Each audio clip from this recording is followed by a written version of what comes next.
Hello students. In this session, we will talk about the types of economic system. So here we will talk about what is capitalist system, what is socialist system, and what is a combination of these two, that is mixed economy, and we will also talk about communist system. That is a theoretical concept which is very difficult to be in practice. It's not a practical concept, okay? So we will discuss all these four different types of economic system. So if you remember before, in the previous topics that we have covered is, we talked about stock exchange, we have talked about primary market, secondary market, and we have also seen how the prices of shares are fixed in the stock exchange based on demand supply curve. I have shown you the examples, okay? So if you haven't watched that video, please watch video. And then towards the end, actually we have discussed about the impact of positive news and negative news, right? Like positive news, like if the company is going good, or if the company is making profit, or some government policies are good, some favorable monetary policy, etc. All these are positive news, right? And I've told you how the prices are going up in case of positive news, and in case of negative news, like the company is in loss, the company is making bankrupt, company is nearing bankruptcy, or the government is coming up with contractionary monetary policy, etc. In that case, negative news will affect the share price more. How? Supply will be more in that case, demand will be less, and the prices will come down. So impact of positive and negative news we have discussed. Now briefly, we will talk about index of stock exchange. Since we started with stock exchange, I'll also mention about index of stock exchange. This various indices like BSE, in that a lot of indices are there. All those we will discuss in the capital market. Similarly, when we talk about NSE also, like Nifty 50, different indices are there. Here, I'll just talk about what is the index and how this changes there in the index, like why Sensex is changing or why Nifty is changing. I'll just confine my discussion to that only, okay? In detail, we will discuss this in the coming session, that is in the next module, that is capital market. So here, index of a stock exchange. Now when we talk about index of a stock exchange, basically we are talking about Sensex in case of BSE, Bombay Stock Exchange, and Nifty in case of NSE, okay, National Stock Exchange. So BSE is basically based on 30 companies, right? The index is actually prepared on the basis of 30 companies, Bombay Stock Exchange, and NSE is basically 50 companies. Okay, so 30 and 50 companies. Okay, now what do you mean by index? Index is actually the performance of companies which are listed in the respective stock exchange. So this 30 companies performance and this 50 companies performance is actually the index of BSE and NSE. So index basically shows the performance of the companies which is listed in that particular stock exchange. Okay, now these 30 companies will be from different areas, like we will discuss like one maybe from automobile, maybe from service sector, maybe from banking. So from different areas, these companies will be there, okay? So index is actually based on the performance of the companies which is listed in the stock exchange, and index is actually based on the market capitalization. So I basically want to introduce this term. So index is based on market capitalization of all companies is not possible. So selected companies, okay? So you will go for a sample size. Okay, and that sample size will include different companies from different areas. Just before I've told you, banking or service sector or from manufacturing sector. Okay, so from different sectors, different companies will be there, and the index is actually based on market capitalization of these selected companies. So let me write here, index is based on market capitalization of selected companies. Okay, so it is not possible to take all the companies, right? So that's why you take a sample only, and you cannot go for one or two companies also. That will not reflect the actual picture. So you take a sample which will come from different sectors. Okay, so now what do you mean by market capitalization? See, market capitalization means share price into number of shares issued. So for example, if I want to talk about the market capitalization of this TCS, okay, so what is market capitalization? Market capitalization actually equal to share price into number of issued shares. Okay, so what is the market capitalization of, let's say, any company? Let's suppose Wipro or TCS.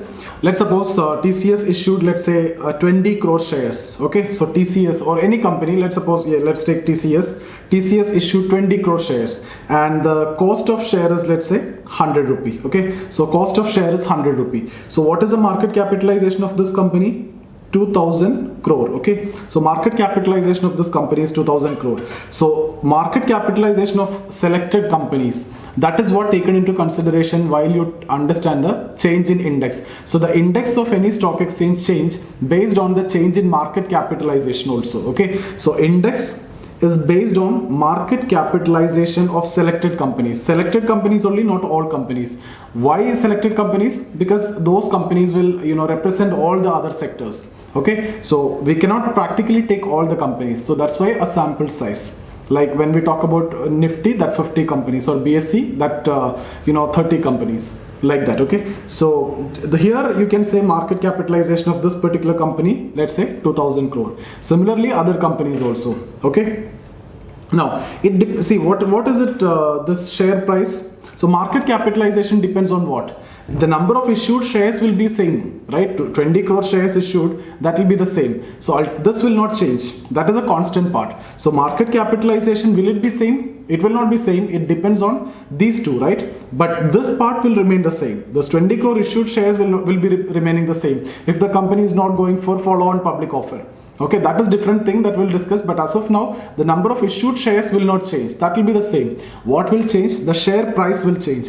So based on the share price, what will change? Market capitalization will change. So share price of the company is what important, right? Share price means what? It is the market price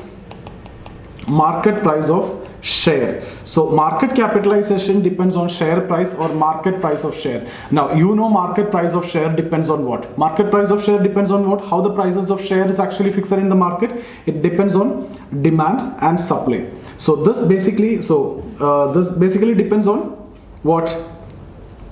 This depends on demand and supply. Okay, so the market capitalization depends on the share price. Share price is what you mean by the market price, and that depends on demand and supply. So demand supply will actually fix the market price. Now demand supply depends on what? It actually depends on the performance of the company. Okay, it depends on the performance of the company, right? Based on the performance of the company, you will demand. If the performance is good, the demand will be more. If the performance is not good, the demand will be less. Same was the case with supply also. Okay, if the performance is not good, you try to sell the shares, so supply will be more. So it all depends on the performance of the company. Is it future performance or past performance or the current performance? See, if you are buying a share, you are considering not past or present. It doesn't matter whether the company made profit in past or present. You are concerned about future only, right? So it's about future performance. You're concerned about the future performance when you're buying the share. Now, can you predict this? No. So it's all about that investor's perception about the company. So ultimately what I need to conclude is the market capitalization depends on the perception of the investor. Perception of the investor. So if the perception of the investor is good, the share prices will go good. Okay, then market capitalization of that companies will go good. Automatically index will also change positively. If the perception of the investor is not good, the share price will come down. Ultimately it will affect the market capitalization also, and it will affect the index also. Okay, so if it's all about perception. Now perception depends on a lot of other factors. It depends on the past performance, it depends on the current performance, it depends on the international factors, it depends on the political factors, it depends on many other aspects also. Okay, so there are many other aspects like whatever. So if the question is about which among the following will be the reason for change in index or stock exchange, then most of the given option will be correct. Unless there is a strong tone answer choice, a mild tone answer choice, all will be correct, because all can actually affect the perception of the investor. You cannot say what will be the perception of what will be the perception that I am carrying when I am buying a particular share. Okay, so it could be anything. It could be the perception of the individual investor, and it will be different for different people. It is so subjective, and economy is so subjective that you see a mild answer choice, most of the time it will be correct. If you see a strong answer choice, most of the time it will be wrong. So for example, if you see, if I am talking about inflation, okay, inflation, let's suppose if you get a question, which among the following can control inflation? Okay, so the government, let's say, increase repo rate. This is one of your option. Increase repo rate. Okay, so increase repo rate means what will happen? The interest rate will be high, so money supply will be reduced because people are not borrowing. So money supply will reduce. Okay, money supply will reduce. That means purchasing power of people will reduce.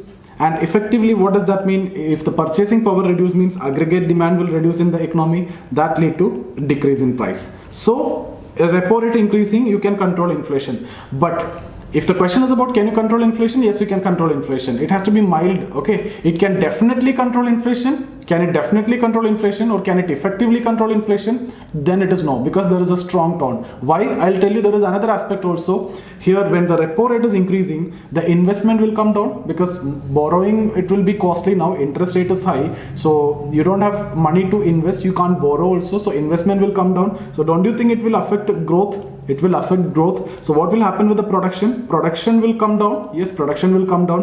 When the production is coming down, the supply will be coming down. So supply is coming down. Okay, now what is inflation? Let's suppose this is demand, this is supply. Okay, so first case, let's talk about demand pull inflation. All these I'll discuss in inflation. Demand pull inflation means it is because of more demand. Why demand? Because of money supply. That's why you're trying to reduce money supply here. So more demand means, you can see here, let's suppose this is the normal situation, this is the national income, and this is the average prices. More demand, you can see increase in price. So you can control this inflation when? If you increase the repo rate. So money supply will come down, so demand will reduce. Demand will reduce means inflation will come down. But now here you see one more impact is there, supply is also coming down. So if you draw this diagram, same diagram, let's suppose this is demand and this is supply. Okay, so this is the equilibrium position. So supply is coming down. Supply is coming down means supply curve shift leftward. You see this supply curve shift leftward. What is a new equilibrium? You can see increase in prices. So that lead also to increase in prices. And that also have a negative impact that the national income is also coming down. Here national income is increasing actually. Even the price is increasing, growth is there. But here, so can we say increasing repo rate we can effectively control inflation? No. That demand pull inflation we can control. We cannot control inflation completely. Okay, so that is what I want to tell you. We will discuss all these things in detail in the coming sessions. You don't want to worry about any of this. We will cover everything in detail. You will not miss any questions from economy, that's for sure. Okay, you can take it for granted. So that's about this particular topic. So what I want to tell you is it all depends on market sentiments. The index will change based on market sentiment. The perception of investor means that is what you mean by the market sentiment. Okay, so this is what we have talked about, the perception. This is what I mean by the market sentiment. So it all depends on market sentiment. Okay, now we will discuss about 4 different types of economic system. As I have told you in the beginning, what you can do is we will discuss all together so that we can make a comparison. What you can do is you make a 4 column. So first capitalist, then socialist, then mixed. See, our economy is a mixed economy, but mixed means the features of capitalism and socialism both there. See, pre-reform time, that means before 1991, our economy was more tilted towards socialism, even though mixed economy. It was mixed, but more orientation towards socialism. But after reform, immediately after reform for some time, we are mixed economy, but more tilted towards capitalism. But you know what happened? Post-reform period, we are expecting that because of reforms, unemployment problems will be solved, poverty problem will be solved, etc. But instead of reducing unemployment and poverty, in fact, it increased. Unemployment increased, poverty increased, inequality increased. Why? Because all these investments which are not related to labor intensive. These all are capital intensive investment, and that led to unemployment. Okay, so because of that, government understood that government intervention is required, and from mid 2000s onwards, we again changed our strategy. We are moving towards that socialist direction. You know, government intervention is more like in terms of MG and REGA, you can see. Okay, and then Food Security Act, etc. Government intervention actually increased post or mid 2000s onwards. So pre-reform, it is purely, you know, complete orientation towards socialist, but mixed economy, government control was more. Post-reform, for some period of time, government intervention was reduced so much. Government took a step back. So, but the problem is, you know, market will not provide social justice. I have told you when we discussed about demand, only if you have willingness and ability is very important, then only it will create demand. See, a poor person, he may be hungry, he is willing to have food, but if he is not able to buy food, nobody will produce for him. So that will not create demand in the market. So market cannot provide social justice. For that, government intervention is required. So post reform, immediately government intervention was less. That's why unemployment increased. Okay, poverty increased, inequality increased. Then later, mid 2000s onwards, government realized it, and government intervention was more. And then all these issues started coming down. Okay, because of MGNREG, unemployment situation has decreased, and inequality is also decreasing, poverty is decreasing. Okay, so all these we will discuss in different modules in detail. You don't want to worry about this. So mix it, and then we will also discuss a utopian concept which is given by Marx, that is communist society, which will never come into practice. Because do you think an egalitarian society is ever possible? If egalitarian society is coming, everybody will be equal. If everybody will be equal, means society cannot function. Okay, so some kind of inequality will be there, and it is necessary, it is inevitable, and it is permanent also. If you take any known forms of societies, one or the other forms of inequality will be there. Even if you talk about the so-called socialist and communist societies, inequality is there, because that is not the actual communism or socialism what Marx is talking about. Marxian concept of communism is a utopian concept. It can never come into existence. Okay, so it's like you contribute as per your own capacity, and everything will be distributed as per people's needs. That society is never possible. It's a stateless society, it's a classless society. Okay, so it's a free society where everybody will be equal, egalitarian. That is never going to be possible. It was never there in the previous non-societies except that primitive communism in the beginning of history, but that is never going to be possible. Okay, so capitalist society. Okay, here we will talk about communist society. So capitalist society means most of the economic activities here will be private sector. So you can write along with me, I will not be writing completely. Most of economic activities under private sector. Okay, so here in socialist, the public sector will be dominant. I've told you pre-reform, a lot of nationalizations, like right, bank nationalization, insurance companies nationalized, and all these nationalization. It's all about, you know, nationalization, like license, quota, etc. Everything under the government control. So public sector is dominant. Okay, what about mixed? Features of both are case. Okay, but pre-reform it was like more like socialism, post-reform more like capitalism. Now here communism is actually extreme form of, you know, socialism. There is an extreme form of socialism here. There is no private property at all. Okay, so no private property, no private sector also. Even you are not allowed to have your own personal private house also. Okay, so no private sector. Okay, everything will be by the government. So that's about the basic difference between these four. Okay, so here in capitalist society, liberal economic policy, so laissez-faire policy, that means liberal economic policy. Government intervention will be very less. Okay, what about public sector? Rigid government regulation in terms of license, quota, etc. Okay, so here when it comes to mixed, moderate, right? Selective government intervention, like selective government intervention. Now what about communist society? Everything is actually owned by the community. Community collectively owned everything. There is no private property, there is no private sector, nothing. Then what about resource allocation? If you talk about resource allocation, how resources allocated in the private sector? It is market mechanism, right? So resource allocation is basically market mechanism. Market mechanism means it depends on demand and supply. So resource allocation is basically based on market mechanism, on the basis of demand supply.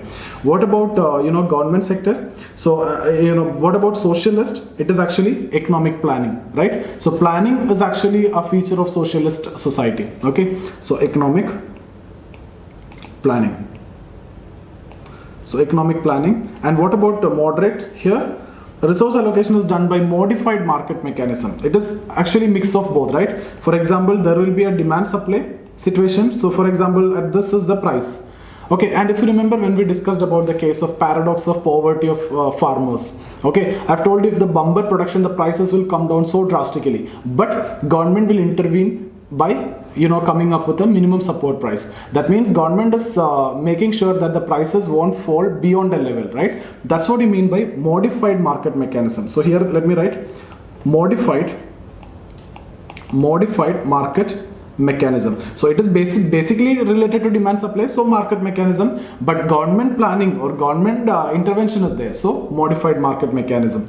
Okay, so what about here communist society? Here it is like everybody will work according to their ability and everybody will be getting or distributed based on their needs, right? So it's like this Marxian statement, from each according to ability.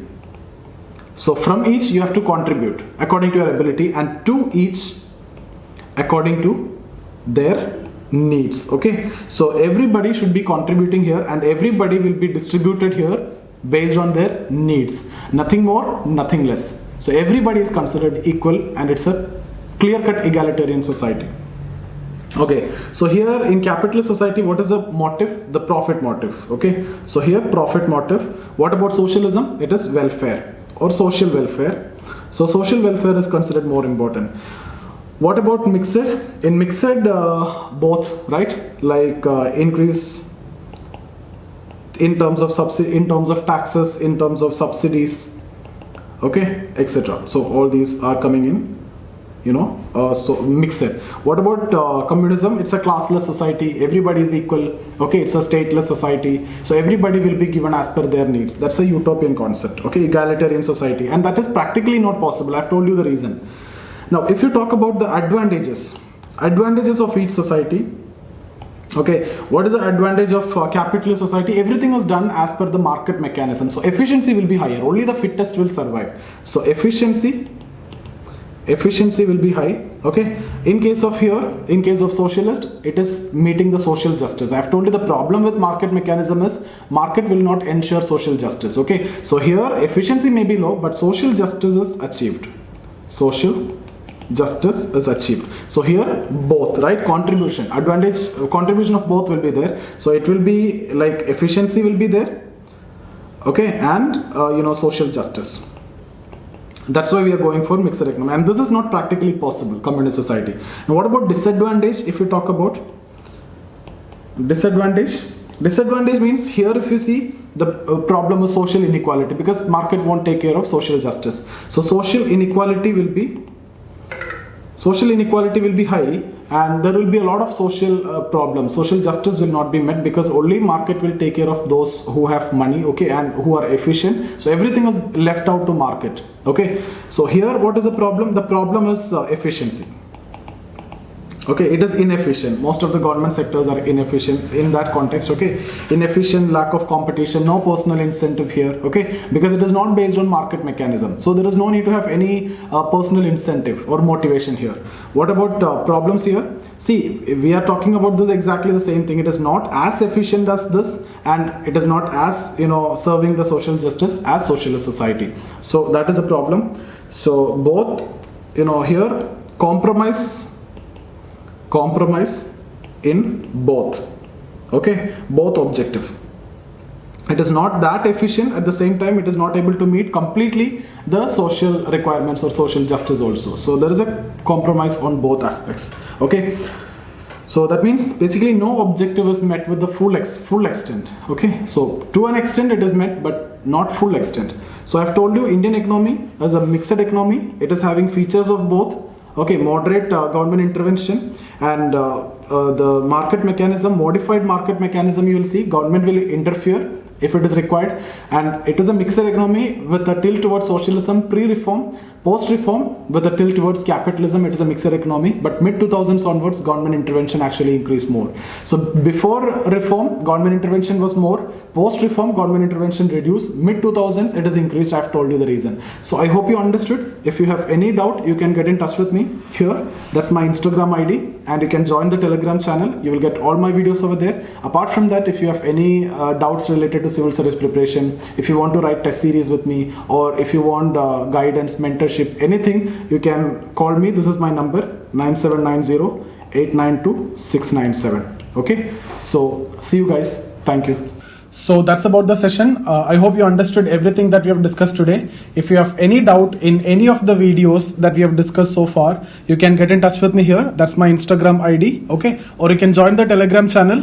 You will get all my videos over there. Everything is there. Or you can see here, this is a Telegram channel, or this is the Instagram ID. These two are my Facebook page. You can get in touch with me in any of this. If you want to learn economy with me or history with me or general studies, any subjects, you can, if you need regular classes, you can get in touch with me, or the online classes are available with Study IQ. You will get all those classes. Still, you will get my YouTube videos in this Telegram channel, okay? So I hope you understood everything that we have discussed. So see you guys. Thank you.